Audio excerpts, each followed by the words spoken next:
It was the sort of day Pam Bondi had grown used to in her career, never a dull moment, always on the edge of something big. But this time, something felt different. Something was lurking beneath the surface, and Pam was about to uncover a web of secrets that could shake the very foundations of Washington, D.C. It started as a routine case, at least, that's what Pam thought when she first got the tip. A whistleblower had contacted her office, claiming to have information about Judge Boasberg's financial dealings. The name was familiar. Judge Boasberg, known for his calm demeanor and seeming impartiality, was a figure many respected in the legal community. But this whistleblower had dropped a bombshell. Boasberg had been accepting secret payments from powerful lobbying groups tied to several high-profile cases. Pam didn't immediately act on the information. It seemed too bizarre, too outlandish. But something about the tip kept gnawing at her, so she decided to dig deeper. She started calling in contacts, gathering documents, and doing what Pam Bondi did best, making things happen. As the days passed, the pieces started to fall into place. Boasberg wasn't just accepting gifts, he was facilitating large-scale, covert schemes, helping certain corporations and political elites win legal battles by using his position as a federal judge. And these weren't small, inconsequential cases, they were high-stakes battles, the kind that would change the course of entire industries. Pam was stunned. She had uncovered something far larger than she had imagined, but what shocked her more was the depth of the corruption she was now witnessing. The more she dug, the more she realized how deep Judge Boasberg had gone. There were other names involved, too, powerful figures in both the political and corporate spheres. But it was too late to back out now. Pam knew that if she didn't act fast, the entire operation would disappear into the shadows once again. As she pieced together the puzzle, one question kept repeating in her mind: who else was involved? Pam wasted no time. The gravity of the situation was too serious to let anything slip through the cracks. She knew that exposing Judge Boasberg's dealings would not be easy, especially with the powerful forces that had a vested interest in keeping this under wraps. Her first move was to meet with the whistleblower again. They met in a small, nondescript diner outside of town, a place where no one would think to look. The whistleblower, whose identity was still a closely guarded secret, was an ex-assistant in Boasberg's office. Nervous but determined, the whistleblower handed Pam a thick envelope. "Everything you need is in there," the whistleblower said, their voice trembling. "Emails, financial records, meeting logs. I had access to it all." They were so careful, but not careful enough. Pam opened the envelope carefully, scanning through the documents. What she saw was damning. There were email chains between Boasberg and multiple lobbying firms, hidden accounts tied to anonymous offshore holdings, and wire transfers that painted a clear picture of corruption. The most shocking thing was a secret memo that outlined a deal. Boasberg had agreed to rule in favor of a major pharmaceutical company in exchange for undisclosed payments that had already begun to flow into his personal accounts. But the web of corruption didn't end there. As Pam continued to sift through the papers, she discovered names, big names. Key figures in the Senate, high-powered CEOs, and influential lobbyists. All of them seemed to have ties to Boasberg, and each of them had a stake in the outcomes of his decisions. This wasn't just about money, it was about power, and it was about control. Pam knew she had to be careful. Boasberg was no small-time player, he had powerful friends, people who would stop at nothing to protect him. But Pam was a seasoned veteran of political battles. She had taken down some of the most dangerous people in her career, and she wasn't about to let a corrupt judge get away with something this monumental. She contacted a trusted investigator, someone who had helped her with sensitive cases in the past. Together, they started compiling evidence. They tapped into Boasberg's phone records, dug into his public and private meetings, and even managed to infiltrate a few of the lobbying circles. Then, they found it, the final piece of the puzzle. A secret meeting between Boasberg and a high-profile senator. The senator had been one of the key figures behind the pharmaceutical deal, and their conversation, which had been secretly recorded, confirmed everything. Boasberg had been selling his rulings for years, trading justice for cash and favors. The senator wasn't just complicit, they were the ringleader of a much larger operation, one that spanned multiple industries and involved some of the most influential figures in Washington. Pam's heart raced as she stared at the evidence. She had everything she needed now, proof of Boasberg's criminal activity, and evidence that would bring down not just him, but a network of corrupt power players. But the danger was greater than ever. Pam knew the storm that was about to come. Exposing this could destroy Boasberg and the corrupt network, but it would also put her in the crosshairs of some of the most powerful people in the country. There was no going back now. Pam didn't expect the storm to hit so quickly. Once the investigation went public, everything changed. The media storm that erupted was nothing short of a whirlwind. Headlines blared, Federal Judge Boasberg in hot water, corruption scandal exposed. It didn't take long for the story to gain traction. The public demanded answers, and the pressure on the authorities to act was enormous. But with the limelight came danger. Pam's phone started ringing off the hook with calls from anonymous numbers. Some were just threats, ruthless, threatening messages telling her to back off. But others were more subtle, more chilling. One evening, as Pam was leaving her office, she found a note slipped under her door. It read simply, "We know where you are. We know your family. Drop the case or it will be the last decision you make." The handwriting was precise, controlled, like it had been written by someone who knew exactly what they were doing. The message was clear, Pam was no longer just a political player, she was a target. She crumpled the note in her hand and tossed it in the trash. Fear, however, wasn't going to stop her. She had come this far, and there was no turning back. Her eyes burned with resolve. They were trying to intimidate her, but Pam had faced threats before. She had dealt with people who thought they could break her. They couldn't. However, the threats didn't stop at notes. One night, as Pam pulled into her driveway, she noticed something strange, a car parked across the street with tinted windows. When she turned on the headlights, the car quickly drove off. It wasn't a coincidence. Someone was watching her. Her investigator, Jason, had warned her that things were about to get dangerous. "They're not going to let you just walk away from this," he had said. "Boasberg has too many people in his corner. You've made a lot of powerful enemies." Pam knew that. She also knew that if she wasn't careful, those enemies would make sure she disappeared, politically, or worse. The next day, things escalated even further. Pam received an urgent call from a colleague in the FBI. They had intercepted communications from one of Boasberg's associates, and it was clear that the judge had put a target on her back. The associate had been discussing options, removing the problem. "Pam, you need to go into hiding," her colleague urged.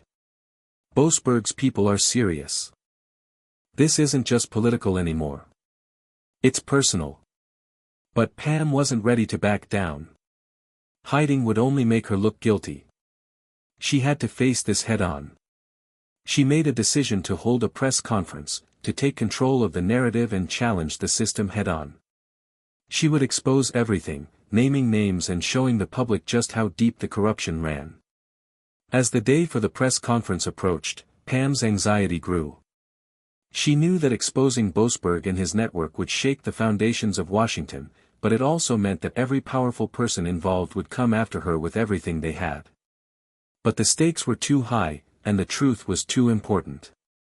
Pam stood backstage, waiting for the moment to walk out in front of the cameras.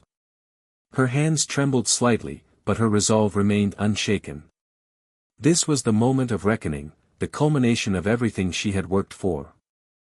The truth would be revealed, and the world would know just how deep the corruption ran.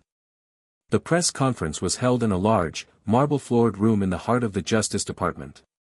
Cameras from every major outlet were set up, and the room was packed with reporters, their eyes glued to Pam as she walked to the podium. "Thank you for being here today," Pam began, her voice strong but laced with an undertone of steel. "What I'm about to say will shake the foundations of our legal system. It will expose how far corruption has seeped into the highest echelons of power. And it will show just how far certain individuals are willing to go to control the course of justice. She took a breath, steadying herself. This was it, the moment everything could change. Judge Boasberg, a sitting federal judge who has been entrusted with upholding the law, has been involved in a massive criminal scheme.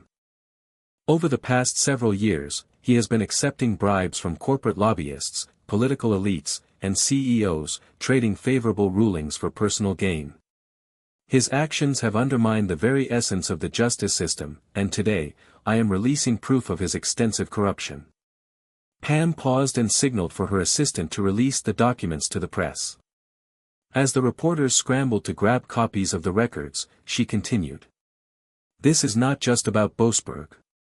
It is about the system that allowed him to operate in the shadows for so long. This network includes some of the most powerful figures in Washington, people who thought they were untouchable. And now, their schemes are coming to light. The room was silent. The weight of Pam's words hung in the air. This was a bombshell, and the reporters were stunned. Cameras flashed as the story began to unfold in front of the world. But Pam wasn't finished. I have here communications, financial records, and evidence that show how Judge Boasberg facilitated multiple major corporate interests at the expense of the American people. He's not just a judge, he's a criminal mastermind who used his position to control the legal landscape in favor of those who could pay for it. At that moment, the air in the room shifted. There were gasps from the reporters, and whispers of disbelief echoed through the crowd. No one had expected this level of disclosure. No one had expected Pam Bondi, a fierce and unyielding force in politics, to expose such a deeply entrenched network. But Pam had one last card to play, the bombshell that would ensure the story would not be swept under the rug.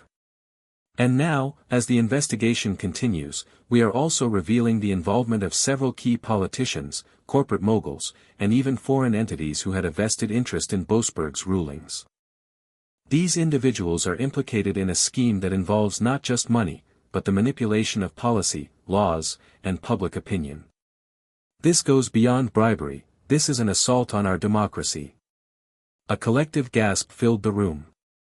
The reporters scrambled to ask questions, firing off inquiries one after another, but Pam was prepared.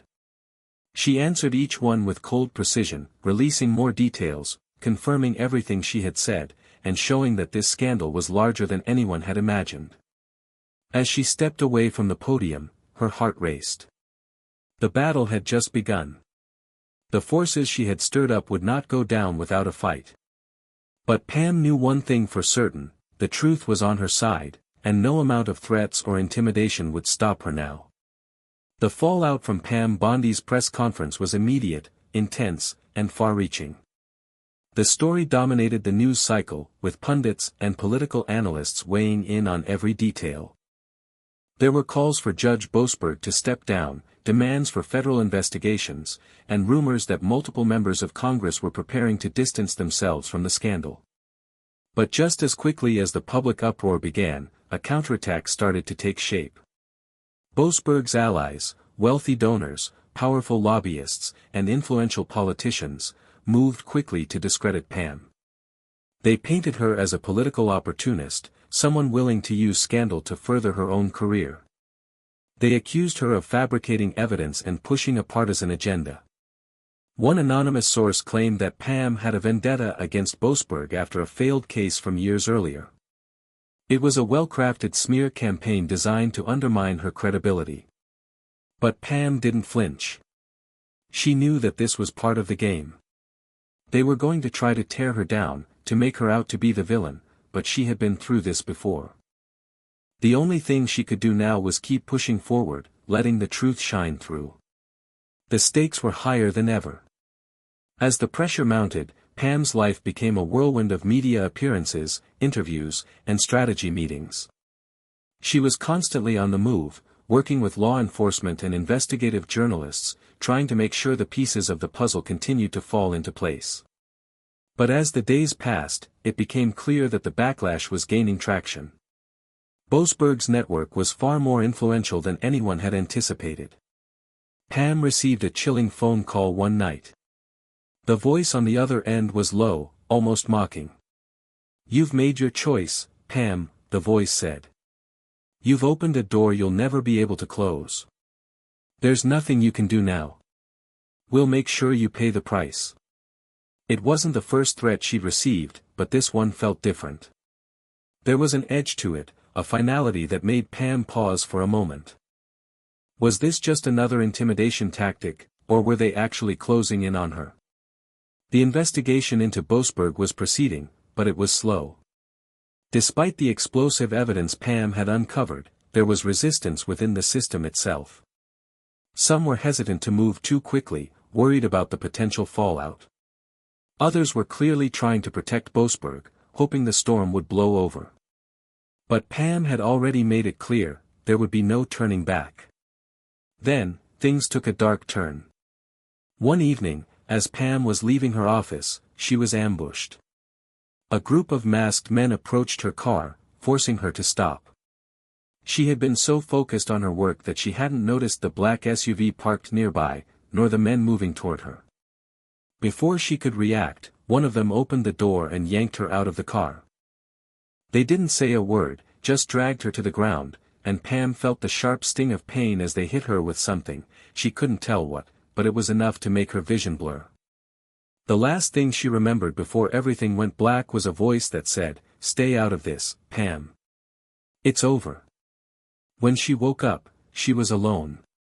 Her clothes were torn, and her body ached. But what was most disturbing wasn't the pain, it was the realization that they had been able to get to her, to hurt her, without leaving a trace. No one had seen anything. No one had heard anything. Pam knew now more than ever that she was in the fight of her life. This wasn't just about bringing Boasberg to justice, it was about surviving long enough to see that justice done. The threats were real. The danger was real. But Pam was not someone who backed down. She would fight, no matter the cost. The truth was too important. The night after the attack, Pam didn't sleep. Every muscle in her body screamed in pain, but it wasn't the physical ache that kept her awake. It was the suffocating realization that the forces she was up against were more dangerous than she had imagined. Whoever was behind this wasn't playing by the rules. They were willing to go to any length to silence her, and they had just proven that they could do so without leaving a trace. But Pam wasn't a woman who gave up. She had been through too much in her career, faced too many adversaries, and overcome too many obstacles to let this be the end. She had one mission now, to finish what she had started and make sure that those responsible for this web of corruption would be held accountable. She didn't go to the police. She couldn't trust anyone anymore, not after the close call. Pam was alone in this fight, and she knew that it was up to her to bring the final pieces together before her enemies closed in on her. But the attack had left her shaken, and she needed time to regroup. It was a cold, gray morning when Pam made the decision to go public again. She called a meeting with a select group of trusted allies, people she knew would stand by her no matter the cost. She had been in the game long enough to know who could be trusted, and who was just a pawn in someone else's scheme. One of the first to arrive was Jason, her investigator. His face was grim, his usual confidence replaced with concern. "You okay?" he asked, eyes scanning her for signs of injury. "I'll be fine," Pam replied, her voice steady but tinged with exhaustion. "We need to take things up a notch. We've been playing defense long enough. It's time to go on offense." Jason nodded. He understood what she was saying. They had gathered all the evidence, but it wasn't enough. Boasberg's people were too powerful, and they had too much at stake. They needed to create a scandal so big, so undeniable, that even the most powerful figures in Washington couldn't ignore it.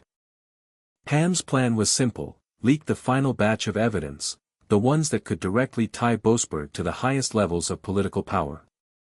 She had the final documents that could implicate senators, CEOs, and even a few international figures.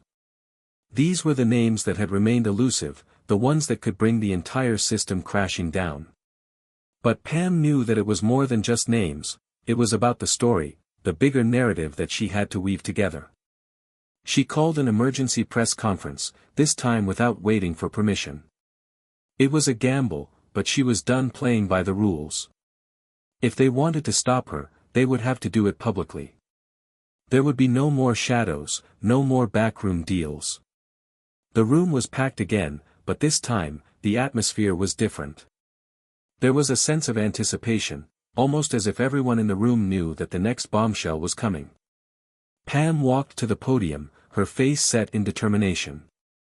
She could feel the eyes of the press on her, waiting for her to crack, but she stood firm. "The truth is coming out," Pam began, her voice ringing clear and strong. "What I'm about to reveal will expose not just Judge Boasberg's criminal activities, but a network of corruption that reaches the highest levels of government, business, and international affairs. These are not just some petty criminals, these are people who have manipulated our laws and our system for their own personal gain." She paused, allowing the weight of her words to sink in. "I've held back, but no more. The evidence I'm releasing today implicates a number of high-profile individuals. Senators, CEOs, foreign government officials. All of them had a hand in Boasberg's schemes. And now, we're going to make sure they're held accountable." Pam gestured to a group of aides, who began passing out a new set of documents, meticulously compiled evidence that connected Boasberg's operations to political donations, shadowy international dealings, and even illegal lobbying activities that had swayed major court decisions in favor of multinational corporations. Each page was explosive, and each name listed was a potential bombshell that could bring down the most powerful figures in Washington. The room erupted in chaos. Reporters shouted questions, trying to piece together the enormity of what Pam had just dropped on the public. But she didn't answer them yet. She wasn't done. "One name in particular," Pam continued, her voice cutting through the noise, "has been at the center of this entire operation. And that name is Senator Thomas Larkin. He was Boasberg's biggest benefactor, pulling the strings behind the scenes, ensuring that his corporate donors kept winning." The crowd went silent.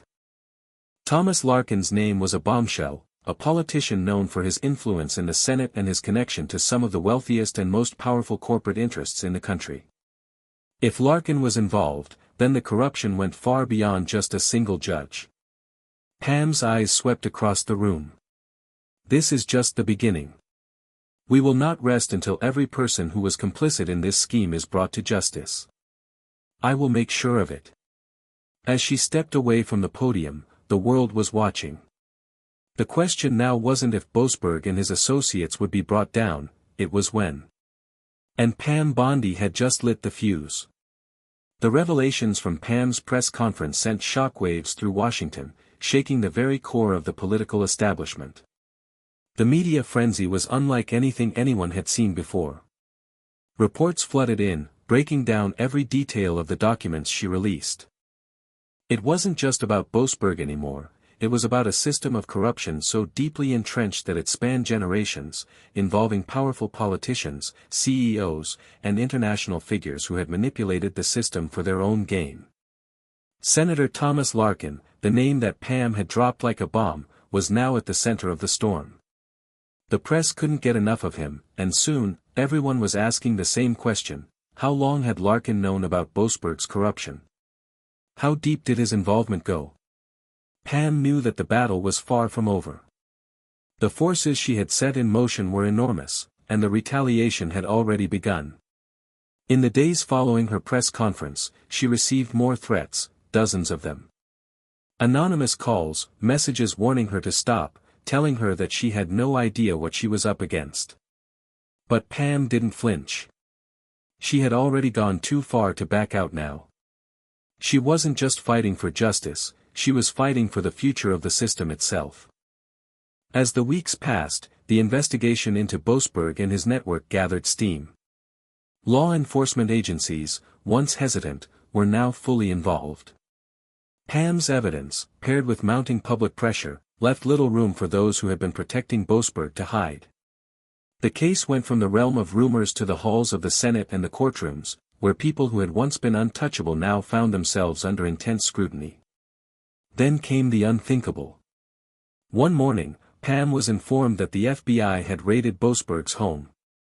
They had found the evidence Pam had flagged: offshore accounts, bribe money, and detailed ledgers that outlined Boasberg's illegal dealings with multinational corporations. It was over for him. The fall from grace was swift and brutal. But it didn't stop there. The investigation into Senator Larkin gained momentum. Whistleblowers came forward, revealing meetings between Larkin and Boasberg, documenting how Larkin had orchestrated the corrupt network that spanned across multiple industries. The senator, once thought to be untouchable, was now in the crosshairs of federal prosecutors. His name, once synonymous with power, was now forever tainted by scandal. Pam watched as the pieces of the puzzle continued to fall. Boasberg was arrested, and soon after, Larkin was charged with bribery, conspiracy, and racketeering. The public outcry was deafening. The media had a field day, covering every twist and turn of the investigation. And as the story unraveled, more names surfaced: lesser-known politicians, business tycoons, and international players, all with ties to Boasberg's corrupt empire. Pam didn't celebrate the victories. She was too focused on the larger picture. She knew that this was just the beginning. As Boasberg and Larkin were brought to trial, it became clear that there were still people, powerful people, who would stop at nothing to protect their interests. But Pam was determined to see this through to the end. She had ignited a movement, and she wouldn't let it fizzle out. It wasn't just about one judge, one senator, or even one scandal. It was about accountability, transparency, and making sure that those in power knew that no one was above the law. Pam had cracked open a door, and now the world was seeing just how deep the rot went. On the day that Boasberg and Larkin were both sentenced, Pam stood outside the courthouse, watching as the two men were escorted to prison. For a brief moment, she allowed herself a sense of satisfaction. They had been brought to justice. The system had worked. But Pam knew that there was always more work to be done. There would always be another corrupt figure to uncover, another scandal to expose.